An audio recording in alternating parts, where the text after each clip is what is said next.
Significant drop in unemployment for November, going from 9% to 8.6%. That is the lowest in 2.5 years. Joining me now is Nate Silver, who writes the 538 blog for the New York Times. It's good to have you here. Good morning. Good morning. So if they're not high-fiving in the White House this morning, they at least have to be breathing a sigh of relief. Well, it's a really good headline number. It's a good political number. People in the news pay most attention to the unemployment rate.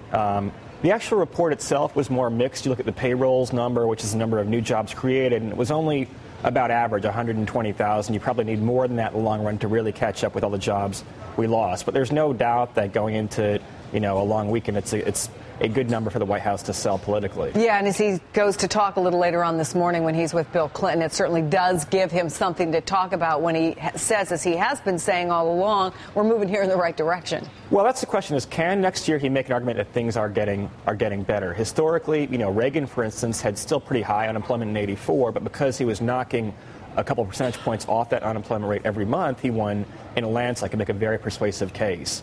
I don't think we have good enough data yet for Obama to make that argument credibly, and things could also get worse because of Europe and so forth. But, if you get good news like this every month, then his reelection path will get easier, certainly. And Newt Gingrich, now the front runner on the Republican side, was talking about the unemployment last night. Particularly, there's votes going to come up about whether to extend unemployment benefits that would affect about 1.8 million unemployed. Here's what Newt Gingrich said last night. I think that giving people money for 99 weeks for doing nothing is essentially destructive and is both harmful to them, harmful to the society, and a waste of your money. Between 20 and 40% of the people in unemployment drop off and go find a job the morning you establish that they can't get the money for doing nothing.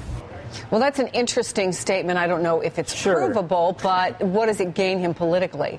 Well, you have to, no matter what, you're going to gain points by attacking the president if you're a Republican. One thing Romney has done very well. He's started to have more problems lately, but he's been very good about really keeping the message on Obama and talking about the economy. That's probably Romney's greatest strength, and so Gingrich has to compete with that. If he uses a little bit of hyperbolic language, sometimes it's kind of what Newt Gingrich tends to do. But, for all the fact checks you might do when trying to win a Republican primary, you can kind of spin the facts however much you want. Certainly Republicans and voters in general don't trust Obama a lot on the economy, and so it's just kind of your bread and butter to keep hammering away on that stuff. I wonder, though, if this isn't a step farther. He brags, as he has, about, getting $60,000 for what, I guess, a 45 or hour-minute or hour-long speech, and yet he's also talking repeatedly about putting little kids to work. So let me play that. Again, he talked about it yesterday. Gingrich wants to trap the poor as janitors. And then I was told janitors do really dangerous hard work. Well, the master janitor probably ought to do the dangerous hard work. But I will tell you, personally, I believe the kids could mop the floor and clean out the bathroom and get paid for it, and it would be okay. And he's been talking about the poorest of the poor kids, as you know, Nate, and that, what he said yesterday was, they don't know what it is to work.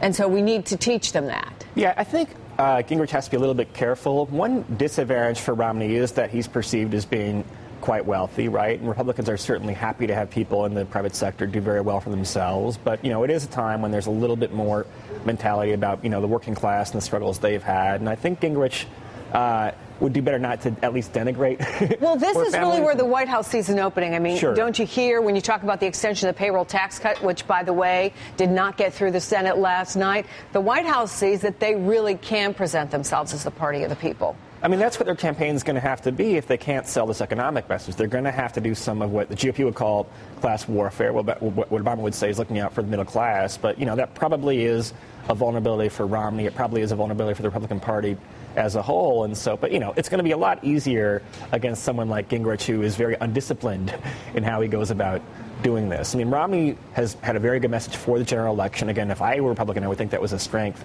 of his potentially. But, they've had problems in the primary recently. All right. Nate Silver, who writes one of the must-read political columns, obviously in the New York Times. It's good of you to come in. Thanks so much. He fought through the holiday traffic, which I assure you right now around 30 Rockefeller Center is not a lot of fun. Thank you, Nate.